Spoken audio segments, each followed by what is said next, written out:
नमस्कार विद्यार्थी मित्रो, पाठीमागच्या तासाला आपण इयत्ता 10वीतील विषय विज्ञान आणि तंत्रज्ञान भाग 1 या विषयातील प्रकरण 2 मूलद्रव्यांचे आवर्ती वर्गीकरण या प्रकरणाला सुरुवात केली होती। यामध्ये मूलद्रव्याचं वर्गीकरण, डोबेरायनरची त्रिके, न्यूलंडच्या अष्टकाचा नियम, मेंडेलीवची आवर्त सारणी, मेंडेलीवच्या आवर्त सारणीचे गुण, मेंडेलीवच्या आवर्त सारणीतील त्रुटी व आधुनिक आवर्ती नियम इथपर्यंतच्या घटकाचा अभ्यास आपण पाठीमागच्या काही तासामध्ये केला होता। आज आपण मूलद्रव्याचे आवर्ती वर्गीकरण या प्रकरणातील आधुनिक आवर्त सारणी म्हणजेच आवर्त सारणीचं दीर्घरूप, आधुनिक आवर्त सारणीची रचना, त्याचबरोबर आधुनिक आवर्त सारणी मूलद्रव्याचे इलेक्ट्रॉनिक स्वरूपन, गण आणि इलेक्ट्रॉनचं स्वरूपन, आवर्त आणि इलेक्ट्रॉनिक स्वरूपन या घटकांचा अभ्यास करणार आहोत। सर्वात प्रथम आधुनिक आवर्त सारणीचं दीर्घरूप हा घटक आपण पाहणार आहोत। याला आपण modern periodic table, long form of the periodic table म्हणजे आधुनिक आवर्त सारणी, आवर्त सारणीचं दीर्घरूप। मूलद्रव्याची मांडणी त्याच्या अणुअंकाच्या चढत्या क्रमानं करून मूलद्रव्याचं जे वर्गीकरण मिळतं त्या सारणीला आधुनिक आवर्त सारणी असं म्हणतात। हे आपण पाठीमागच्या तासाला हेनरी मोसलेनं जो आधुनिक आवर्त नियम मांडला की मूलद्रव्याचे गुणधर्म हे त्याच्या अणुअंकाचे आवर्तीफल असतात, या आधुनिक आवर्ती नियमावरती आधारित असणारी जी मूलद्रव्याची सारणी आहे त्या सारणीला आधुनिक आवर्त सारणी म्हणतात। म्हणजे आधुनिक आवर्त सारणी तयार करताना अणुअंक हा आधारभूत धरून, म्हणजे मूलभूत घटक आहे, मूलद्रव्याचा मूलभूत घटक किंवा आधारभूत घटक किंवा ज्याच्या निकषाच्या आधारे ही जी सारणी तयार केली ती सारणी तयार करताना हेनरी मोसलेनं मूलद्रव्याचा सर्वात मूलभूत गुणधर्म हा अणुअंक आहे हे आधारभूत धरून तयार केलेली जी आधुनिक आवर्त सारणी आहे या सारणीमुळं मूलद्रव्याच्या गुणधर्माचं बाकीत अधिक अचूक करता येतं। आधुनिक आवर्त सारणीलाच आधुनिक आवर्त सारणीचं दीर्घरूप, दीर्घ म्हणजे मोठं आणि लघु म्हणजे लहान, दीर्घरूप म्हणजे मोठं स्वरूप असंही म्हणतात। आधुनिक आवर्त सारणीमध्ये मूलद्रव्याची मांडणी ही त्याच्या अणुअंक म्हणजे झेड याच्यानुसार दर्शवले। आता अणुअंक दर्शवताना झेडनं दर्शवतात। हे आपण आधुनिक आवर्त सारणी याची जी आकृती आहे पहा, ही आधुनिक आवर्त सारणी याचा तक्ता आहे पूर्ण।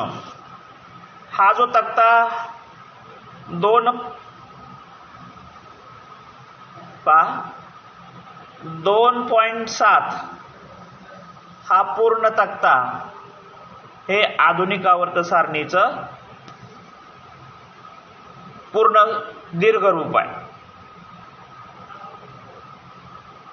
म्हणजे हा जो 2.7 क्रमांकाचा तक्ता आहे हा तक्ता आधुनिक आवर्त सारणीचा आहे. या तक्त्यामध्ये आपल्याला मेंडेलिव्हच्या आवर्त सारणीत ज्या काही बऱ्याचशा त्रुटी होत्या त्या त्रुटी या आधुनिक आवर्त सारणीत दूर झालेल्या पाहायला मिळतात किंवा नाही झालेल्या पाहायला मिळतात. मात्र आधुनिक आवर्त सारणीमध्ये सुद्धा जे हायड्रोजन मूलद्रव्याचं स्थान आहे, पाठीमागच्या तासाला आपण दिमित्रिक मेंडेलिव्ह या वैज्ञानिकानं जे मूलद्रव्याची सारणी तयार केली होती त्या सारणीमध्ये असणारी पहिली त्रुटी आपण पाहिलं होतं की बाबा कोबाल्ट आणि निकेल याला निश्चित स्थान देता आलं नव्हतं. जी समस्थानिकं होती ही समस्थानिकं यांचा अणुअंक समान असून अणुवस्तुमानांक भिन्न असल्यामुळं याचे रासायनिक गुणधर्म समान आहेत, कारण त्याचा अणुअंक समान आहे, अणुवस्तुमानांक मात्र भिन्न आहेत. या समस्थानिकांना निश्चित जागा देता आली नव्हती आणि हायड्रोजन या मूलद्रव्याला कुठल्या गणामध्ये किंवा कुठल्या गटामध्ये ठेवायचं तो हॅलोजन गटाशी साम्य दर्शवतो, गणाशी साम्य दर्शवतो, त्याचबरोबर अल्कली धर्मी धातूशी साम्य दर्शवतो. मग गण 1 मध्ये मांडायचं की गण 17 मध्ये मांडायचं हे मेंडेलिव्हला जमलं नव्हतं. म्हणजे हेनरी मोसलेनं जी आधुनिक आवर्त सारणी तयार केली ती आधुनिक आवर्त सारणी याच्यामध्ये सुद्धा हायड्रोजनला निश्चित स्थान देता आलेलं नाही. म्हणजे हायड्रोजनच्या स्थानाविषयी संदेह आधुनिक आवर्त सारणीमध्ये सुद्धा दिसता येतो, तो दूर करता आला नाही. आता संदेह म्हणजे संदिग्धता, म्हणजे गुंतागुंत, निश्चित स्थान देता न येणं. आपण मागील इयत्तेमध्ये पाहिलं होतं की मूलद्रव्याचा जो अणू असतो या अणूमध्ये इलेक्ट्रॉन हे मूलद्रव्याच्या अणूच्या केंद्रकाभोवती विशिष्ट अशा कवचामध्ये परिभ्रमण करत असतात आणि ज्या प्रकारे त्या इलेक्ट्रॉनचं वितरण केलेलं असतं त्याच्यानुसार त्याचं इलेक्ट्रॉनिक स्वरूपण आपण एकूण जी संख्या असते, जसं की आपण इयत्ता 8वीच्या वर्गामध्ये पाहिलं होतं की L, M आणि N अशी 4 कवच असतात आणि प्रत्येक कवचाची इलेक्ट्रॉन धारण करण्याची क्षमता भिन्न आहे. K मध्ये 2 इलेक्ट्रॉन असतात, L मध्ये 8 इलेक्ट्रॉन्स असतात, M मध्ये 18 इलेक्ट्रॉन्स असतात आणि N मध्ये 32 इलेक्ट्रॉन सामावून घेण्याची क्षमता असते. हे आपण पाठीमागच्या इयत्तेमध्ये म्हणजे 8वीला पाहिलं होतं. म्हणजे इलेक्ट्रॉनच्या संख्येनुसार त्याची कवच बदलत जातात. मूलद्रव्याचा अणू आणि त्याचं इलेक्ट्रॉनिक स्वरूपण याचा जो संबंध आहे हा संबंध आधुनिक आवर्त सारणीमध्ये स्पष्टपणे दिसून येतो. म्हणून आपल्याला आता मूलद्रव्याची जी आधुनिक आवर्त सारणी या सारणीची रचना पाहायची. आता ही रचना पाहत असताना आपल्याला प्रश्न क्रमांक 23 वरील जे आकृती क्रमांक 2.7 आहे म्हणजे ती आकृती क्रमांक 2.7 म्हणजे आधुनिक आवर्त सारणी याची आकृती आहे. आता याची आपल्याला रचना पाहायची. रचना हा जो तक्ता आहे 2.7 हा 2.7 तक्ता म्हणजेच आधुनिक आवर्त सारणी.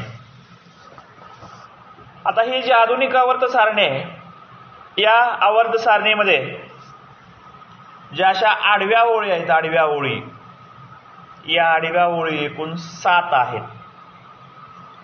आपण जर पहिल्यापासून पाहिलं तर ही पहिली आडवी ओळ झाली, ही दुसरी आडवी ओळ झाली, ही तिसरी आडवी ओळ झाली, ही चौथी आडवी ओळ झाली, 5, 6 व या 7. या आधुनिक आवर्त सारणीमध्ये 7 आडव्या ओळी आहेत. म्हणजे ही एकूण 1 ते 7 अशी आवर्त आहेत. आडव्या ओळींना आवर्त म्हणतात. त्याची संख्या एकूण 7 आहे. आणि आवर्त सारणीमध्ये जे उभे स्तंभ आहेत, हे उभे स्तंभ, या उभ्या स्तंभांची एकूण संख्या 18 आहे. हा 1, 2, 3 ते 12 आणि 13 ते 18. म्हणजे आधुनिक आवर्त सारणीमध्ये जे एकूण 18 उभे स्तंभ आहेत त्यांना गण म्हणतात. आणि आवर्त आणि गण याच्या रचनेतून चौकट तयार होते. आणि या चौकटीमध्ये वरच्या बाजूला ओळीमध्ये त्या मूलद्रव्याचा अणुअंक दर्शवलाय. आणि त्याची जी चौकट आहे त्या प्रत्येक चौकटीमध्ये मूलद्रव्याची जागा आहे. आता ही जी मूलद्रव्याची जागा आहे, ही जागा बघा,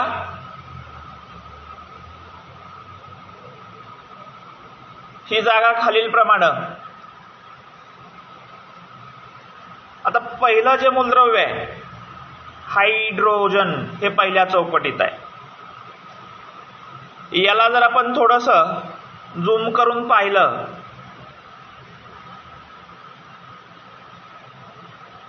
तर हे पहिलं मूलद्रव्य हायड्रोजन बघा,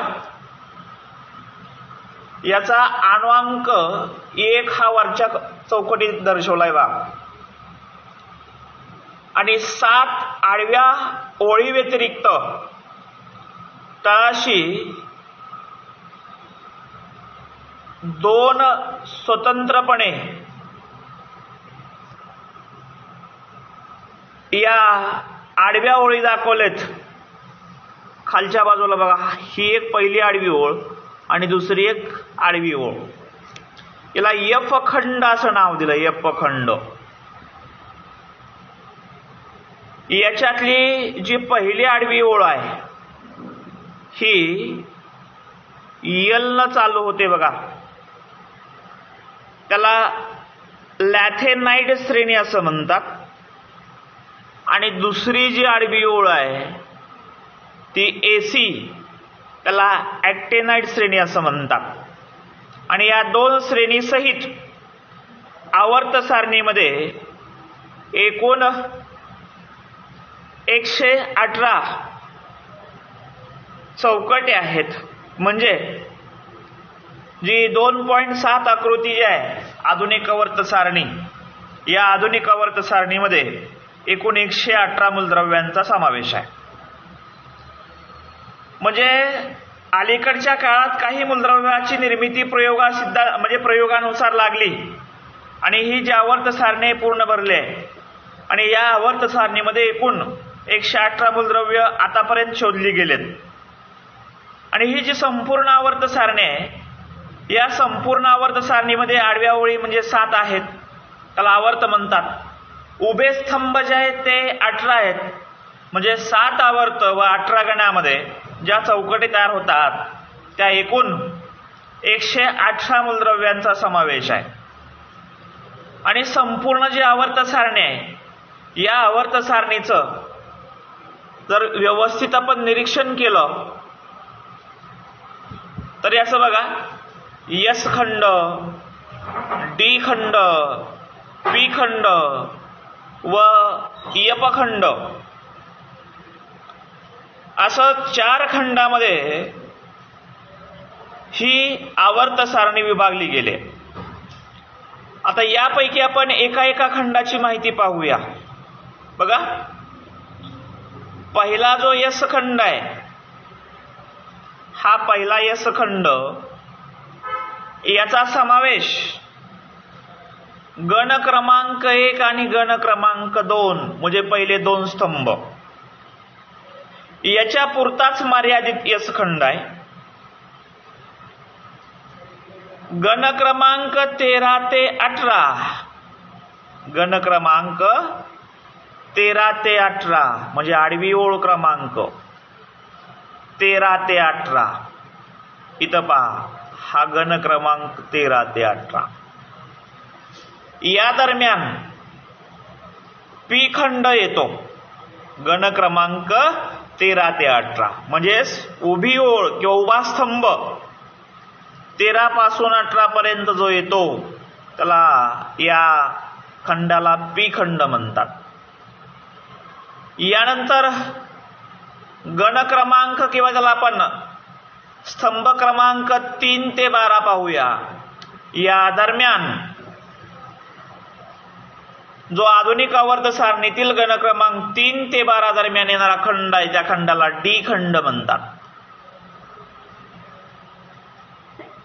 मात्र जी आधुनिक आवर्त सारणीचा तळ आहे, तळ म्हणजे पाया, या ठिकाणी येणारा जो लॅथेनाइड आणि ॲक्टिनाइड श्रेणी, हा संपूर्ण भाग, हा लॅथेनाइड आणि ॲक्टिनाइड श्रेणीचा हा पूर्णपणे कशामध्ये येतो तर तो पूर्णपणे हा यप खंड येतो. यप खंड हा पूर्ण हा लॅथेनाइड आणि ॲक्टिनाइड श्रेणीचा. आणि डी खंडातील मूलद्रव्यांना जो डी खंड आहे, डी खंड गण क्रमांक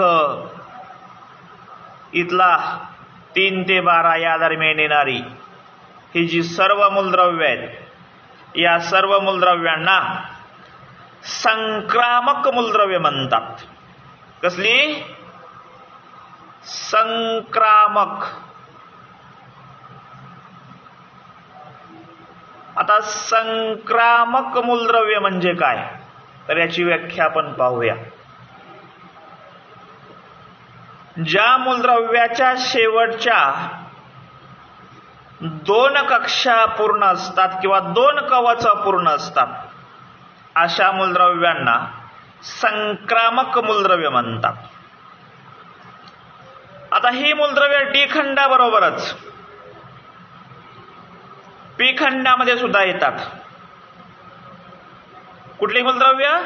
संक्रामक मूलद्रव्य. संक्रामक मूलद्रव्य म्हणजे काय तर ज्या मूलद्रव्याच्या शेवटच्या 2 कक्षा किंवा कवच पूर्ण असतात अशा मूलद्रव्यांना संक्रामक मूलद्रव्य म्हणतात. त्याचबरोबर ही जी आवर्त सारणी आहे, या आवर्त सारणीमध्ये पी जो खंड आहे, या पी खंड दरम्यान एक अशी नागमोडी रेषा आहे बघा, झिगझॅग लाईन म्हणतात त्याला, नागमोडी रेषा. आता ही जी नागमोडी रेषा दिसते, ही नागमोडी रेषा इथं बघा 5 अणुअंक असणाऱ्या मूलद्रव्यापासून 118 अणुअंक असणाऱ्या मूलद्रव्या दरम्यान ही अशी रेषा, याला आपण झिगझॅग लाईन म्हणजे नागमोडी रेषा म्हणतो. या नागमोडी रेषेच्या सीमेवरती असणारी उजव्या बाजूला आणि डाव्या बाजूला जी मूलद्रव्य आहेत याचं 2 गटामध्ये विभाजन आहे. म्हणजे नागमोडी रेषेच्या किनाऱ्यावरती असणारी जी मूलद्रव्य आहेत ती धातू सदृश्य आहेत. धातू सदृश्य म्हणजे जी मूलद्रव्य धातू आणि अधातू या 2 घटकाचा साधर्म्यपणा किंवा साम्य दर्शवतात त्यांना धातू सदृश्य मूलद्रव्य म्हणतात. जी मूलद्रव्य धातू व अधातू या दोघाचेही गुणधर्म दर्शवतात अशा मूलद्रव्यांना धातू सदृश्य मूलद्रव्य म्हणतात. म्हणजे ही मूलद्रव्य पी खंड गण क्रमांक 13 ते 18 या दरम्यान आढळणाऱ्या मूलद्रव्यांना पी खंडातली मूलद्रव्ये म्हणतात. आणि ही जी नागमोडी रेषा आहे या नागमोडी रेषेच्या सीमेवरती येणारी मूलद्रव्य म्हणजे हा बोरॉन असेल, सिलिकॉन असेल, आर्सेनिक असेल, जर्मेनियम असेल, ॲल्युमिनियम असेल, अँटीमनी असेल, टेलेरियम असेल, पोलोनियम, या सर्व मूलद्रव्यांना धातू सदृश्य मूलद्रव्य म्हणायचे. जी मूलद्रव्य धातू व अधातू या दोहोचेही गुणधर्म दर्शवतात यांना धातू सदृश्य मूलद्रव्य म्हणतात. आणि या नागमोडी रेषेच्या डाव्या बाजूला असणारी मूलद्रव्य, आता डावी बाजू म्हणजे कुठली बाजू आली तर ही जी नागमोडी रेषा आहे या नागमोडी रेषेच्या या डाव्या बाजूला असणारी मूलद्रव्य सर्व काय आहेत तर धातू, मेटल्स आहे. आणि या नागमोडी रेषेच्या उजव्या बाजूला असणारी जी मूलद्रव्य आहेत ही सर्व मूलद्रव्य काय आहेत तर अधातू आहेत, अधातू. म्हणजे ही जी नागमोडी रेषा आहे ही आवर्त सारणीतील धातू डावी बाजू आणि उजवी बाजू आवर्त सारणीतील अधातू असं वर्गीकरण करता येतं. म्हणजे हे झालं आधुनिक आवर्त सारणीतील मूलद्रव्यांची रचना आपण पाहिली. आता आपल्याला पान नंबर 21 वरील जरा डोकं चालवा हा भाग पाहायचा आहे. आता आधुनिक आवर्त सारणीतील मूलद्रव्यांच्या जागेवरून कोबाल्ट व निकेल यांच्या स्थानासंदर्भात मेंडेलीवच्या आवर्त सारणीतील जो प्रश्न होता की कोबाल्ट या मूलद्रव्याचं अणुवस्तुमानांक 58.933 या दरम्यान होतं आणि निकेल या मूलद्रव्याचं अणुवस्तुमानांक 58.693 अँगस्ट्रॉम एवढं होतं. मग या दोन मूलद्रव्याचं पूर्णांकातील अणुवस्तुमान समान आहे 58 अँगस्ट्रॉम. मात्र जर चढता क्रम पाहिला आपण कोबाल्ट या मूलद्रव्याचं अणुवस्तुमानांक 58.933 आणि निकेल या मूलद्रव्याचं अणुवस्तुमानांक 58.693. मग 58.693 ही संख्या लहान आहे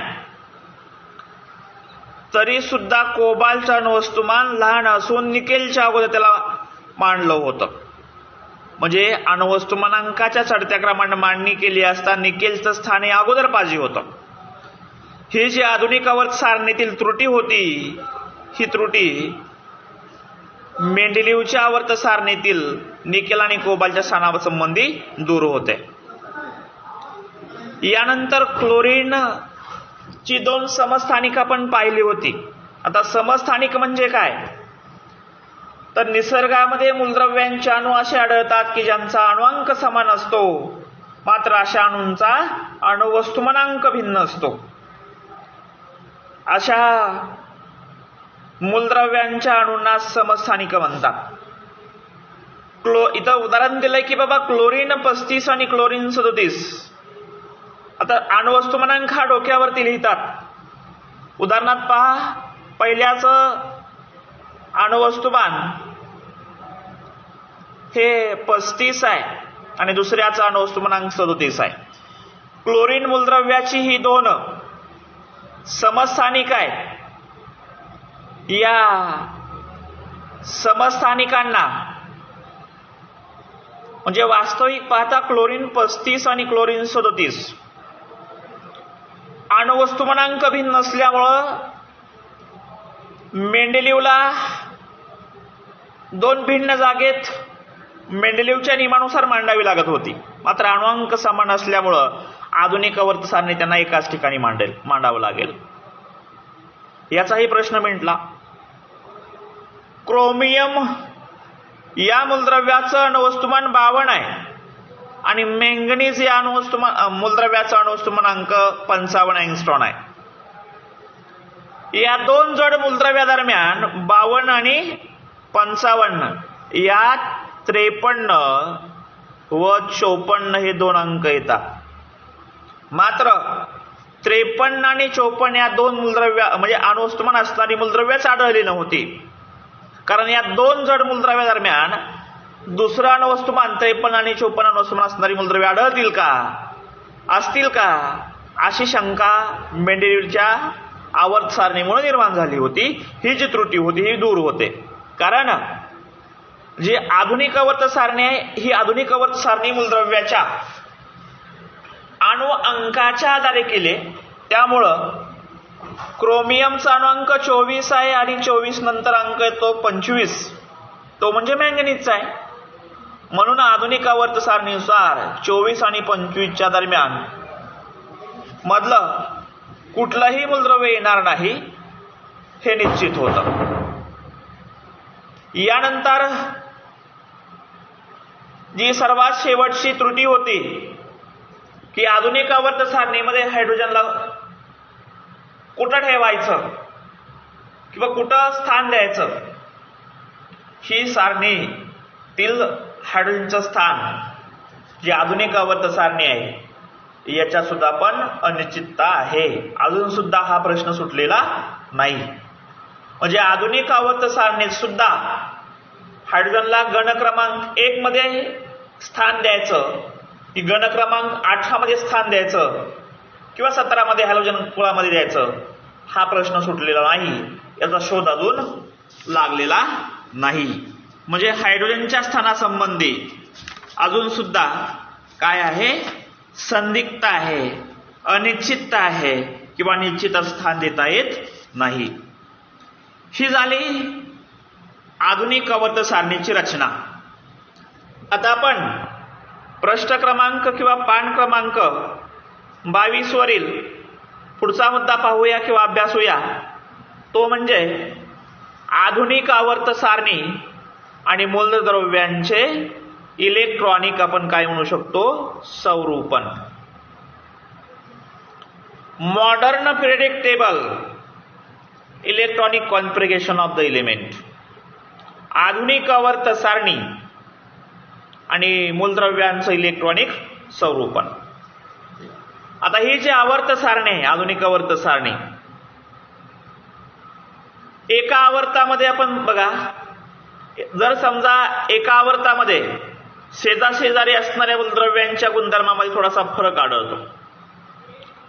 मात्र जसं आपण आवर्तामध्ये म्हणजे आडव्या ओळीमध्ये आवर्तात डावीकडून उजवीकडे जात असेल तर मूलद्रव्याचं अणुअंक बदलत असल्यामुळे मूलद्रव्याच्या गुणधर्मामध्ये भिन्नता किंवा वेगवेगळेपणा आढळतो. मात्र गणामध्ये मूलद्रव्यांच्या रासायनिक गुणधर्मामध्ये साधर्म्य आढळतं, सारखेपणा आढळतो किंवा प्रवणता आढळते. प्रवणता म्हणजे श्रेणीबद्धता. निश्चित अशा ठराविक कालावधीनंतर मूलद्रव्याचे गुणधर्म बदलत जाणे त्याला आपण प्रवणता, श्रेणीबद्धता सुद्धा म्हणू शकतो किंवा त्याला ग्रॅडिएशन म्हणजे प्रवणता किंवा श्रेणीबद्धता. मात्र आधुनिक आवर्त सारणीत गण आणि आवर्त यांची जर वैशिष्ट्ये पाहायची असतील तर ही वैशिष्ट्य आपण इलेक्ट्रॉनिक स्वरूपनाच्या आधारे म्हणजे के कक्षा असेल, एल कक्षा असेल, एम कक्षा असेल किंवा एन कक्षा असेल, या 4 कवचातील इलेक्ट्रॉनची वाटप किंवा विभाजन किंवा विभागणी याच्या आधारे जर वर्गीकरण करायचं म्हणलं तर त्याला इलेक्ट्रॉनिक स्वरूपन म्हणतात. आता गण आणि आवर्तामध्ये इलेक्ट्रॉनिक स्वरूपनाची वैशिष्ट्य कोणती, तर मूलद्रव्यांच्या गुणधर्माची तुलना केली असता आवर्त सारणीतील गण आणि आवर्त यांची वैशिष्ट्य समजतात. एखाद्या विशिष्ट गणातील सर्व मूलद्रव्यांची विविधता आणि गुणधर्माचं वैशिष्ट्य किंवा गुणधर्म याच्यामध्ये साधर्म्य, समानपणा किंवा सारखेपणा आढळतो किंवा प्रवणता म्हणजे श्रेणीबद्धता आढळते. आधुनिक आवर्त सारणीमध्ये विशिष्ट अशा आवर्तामध्ये डावीकडून उजवीकडे जाताना मूलद्रव्याचे गुणधर्म क्रमाक्रमाने बदलत जातात. याचं शास्त्रीय कारण आहे की आवर्तामध्ये डावीकडून उजवीकडे जाताना, आता आपण त्याचा आधुनिक अवस्थाने हा जो तक्ता आहे याचा अभ्यास करूया. बघा, आवर्तामध्ये डावीकडून उजवीकडे जाताना हायड्रोजनचा अणुक्रमांक 1 आहे, बेरिलियमचा अणुक्रमांक 4 आहे. एक एक अंक वाढत जातो. म्हणजे इथं गण आणि आवर्ताची जर वैशिष्ट्य पाहिजे असतील तर त्यासाठी आपण क्रमाक्रमानं गणातील इलेक्ट्रॉनिक स्वरूपन आणि आधुनिक आवर्त सारणीतील आवर्तातील इलेक्ट्रॉनिक स्वरूपन याचा अभ्यास करूया. म्हणून प्रथमतः आपण गणातील इलेक्ट्रॉनिक स्वरूपन हा मुद्दा अभ्यासूया. गण व इलेक्ट्रॉनिक स्वरूपन म्हणजे ग्रुप अँड इलेक्ट्रॉनिक कॉन्फिगरेशन हा मुद्दा आपल्याला अभ्यासावा लागेल. आता गण आणि इलेक्ट्रॉनिक स्वरूपन हा मुद्दा अभ्यासत असताना प्रथमतः आपल्याला जरा डोकं चालवा किंवा सांगा पाहू असे 4 प्रश्न विचारलेत. आता यातला पहिला प्रश्न असा आहे, जी आधुनिक आवर्त सारणी हा पहिला प्रश्न आहे. बघा, या आधुनिक आवर्त सारणीचं म्हणजे तक्ता क्रमांक किंवा ओघ तक्ता क्रमांक 2.7 यातला गण क्रमांक 1 यातल्या मूलद्रव्यांची नावं एकाखाली एक लिहा. आता हा तक्ता क्रमांक 2.7 आधुनिक आवर्त सारणी यातला गण क्रमांक पहिला हा येतो. आता ह्या गणातली जी मूलद्रव्य आहेत ही मूलद्रव्य कोणती याची नावं बघा, हायड्रोजन, लिथियम, सोडियम, पोटॅशियम, यानंतर रुबिडियम, सेल्सियम, फ्रॅन्सियम. एच ही संज्ञा हायड्रोजनची आहे, एल ही संज्ञा लिथियमची आहे, एन ही संज्ञा Na ही संज्ञा सोडियमची आहे, के ही संज्ञा पोटॅशियमची आहे, Rb ही संज्ञा रुबिडियमची आहे, CS ही संज्ञा सेसियमची आहे आणि Fr ही संज्ञा फ्रॅन्सिकमची आहे. ही झाली पहिली आधुनिक आवर्त सारणीतील पहिलं गण. दुसरा प्रश्न असा आहे, या गणातील पहिल्या 4 मूलद्रव्यांचं इलेक्ट्रॉनिक स्वरूपन लिहा. आता इलेक्ट्रॉनिक स्वरूपन लिहिताना प्रथमतः आपल्याला त्या मूलद्रव्याचा अणुअंक माहीत असणं गरजेचं आहे. आता पहिली 4 मूलद्रव्य कुठली येतात? हायड्रोजन, लिथियम, सोडियम आणि पोटॅशियम. आता इलेक्ट्रॉनिक स्वरूपन लिहायचंय म्हणजे काय लिहायचंय आपल्याला यांचं? तर के, एल, एम व एन ही जी मूलद्रव्याच्या अणूमध्ये इलेक्ट्रॉनचं वाटप वितरण करताना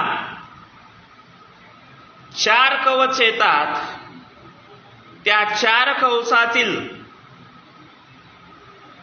इलेक्ट्रॉनचं वाटप किंवा वितरण आपल्याला लिहावं लागतं.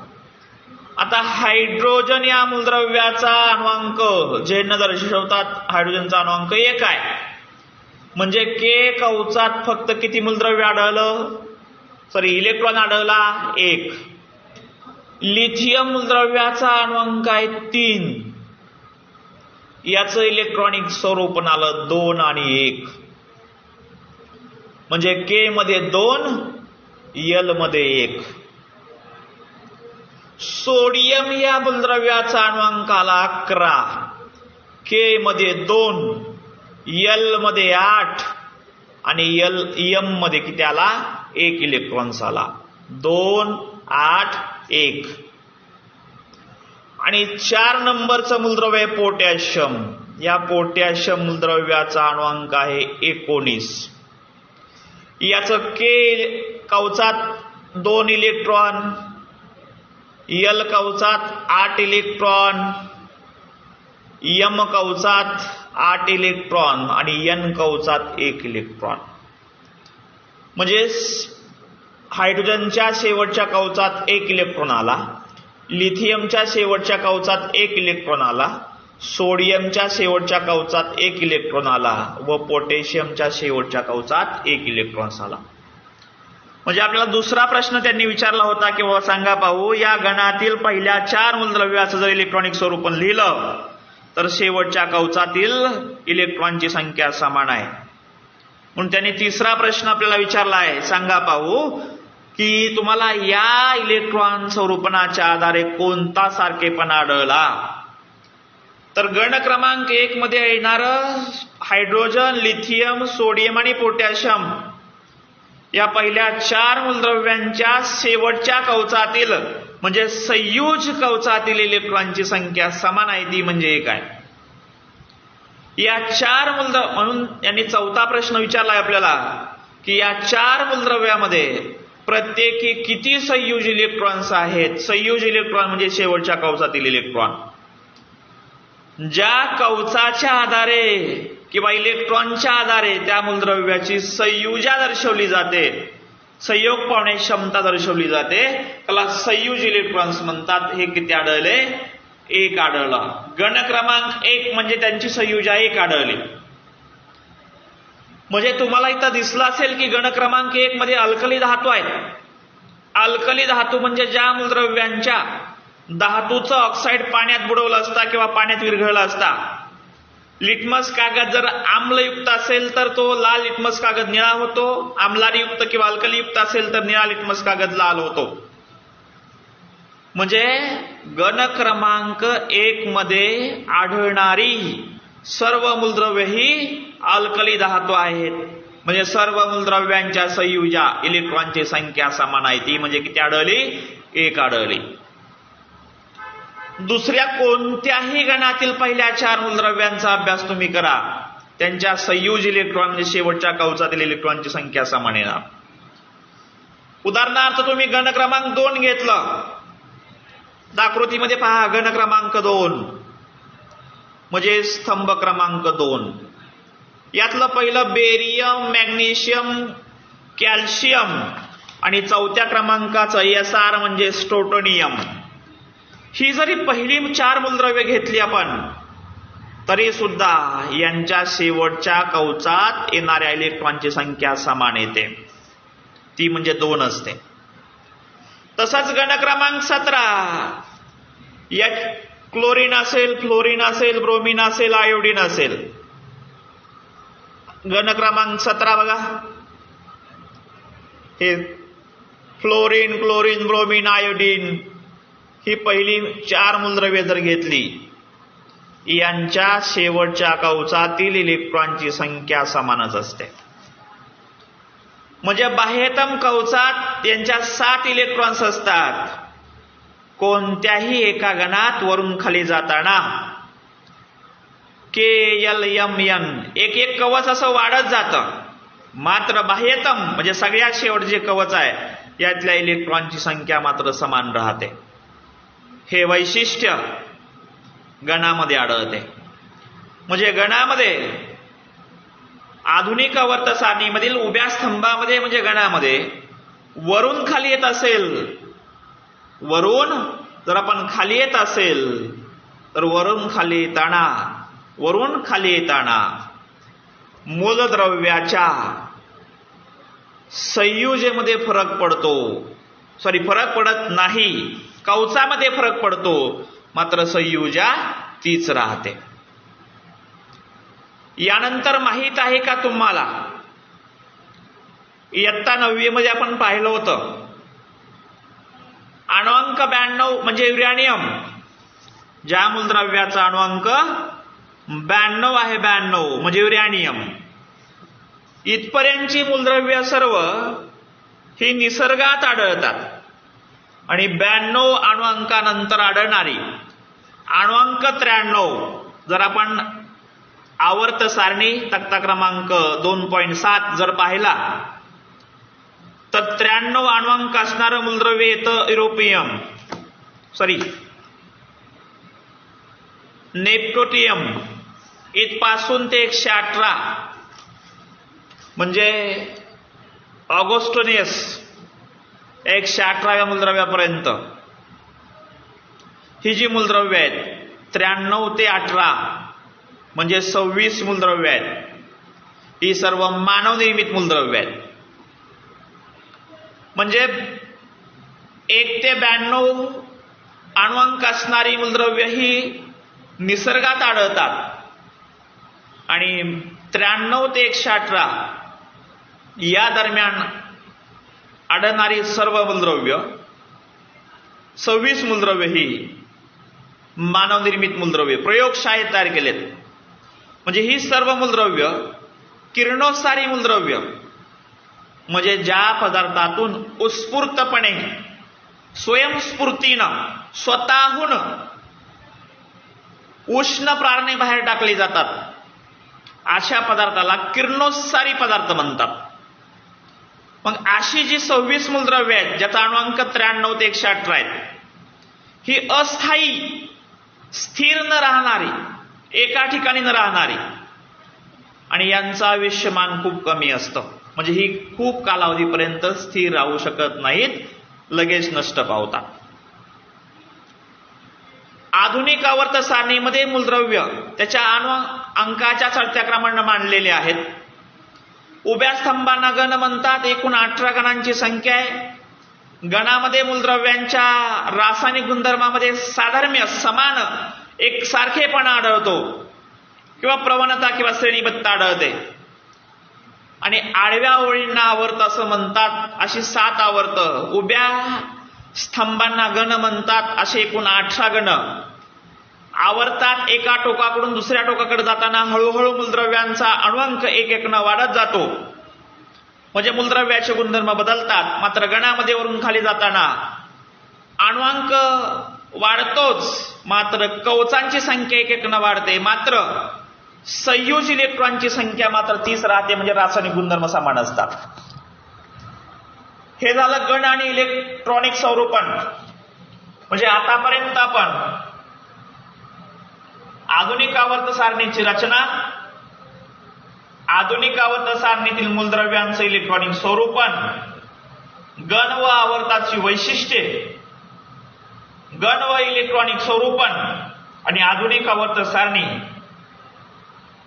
या घटकाचा अभ्यास केला. जो उर्वरित राहिलेला भाग आहे या प्रकरणातील, तो राहिलेला भाग आपण पुढील तासाला पाहूया. जर या व्हिडिओमध्ये काही अडचण असेल, कोणता भाग समजला नसेल, तर पुस्तक, पाठ्यपुस्तक आपलं काढून तो भाग वाचा. एकदा वाचा, दोनदा वाचा, नक्की समजेल. आणि हा व्हिडिओ पाहत असताना जर काही ठिकाणी पुस्तक काढा, पुस्तकातली आकृती क्रमांक 1.2, 1.3 असं जर काही उदाहरण सांगितलं असेल, म्हणजे व्हिडिओ पाहत असताना आपण शेजारी पुस्तक ठेवायचंय आणि पुस्तक ठेवून ज्या ठिकाणी बाबा पान क्रमांक किंवा पृष्ठ क्रमांक 22 वरती पहा, पृष्ठ क्रमांक 23 वरती पहा, अशी सूचना तुम्हाला दिली असेल तर त्यावेळेस तो भाग व्यवस्थित आकृतीनुसार पाहायचा आहे. उरलेला भाग आपण किंवा मूलद्रव्याचं आवर्ती वर्गीकरण हे जे प्रकरण, यातला जो शेवटचा राहिलेला भाग आहे हा आपण पुढील तासाला पाहूया. धन्यवाद.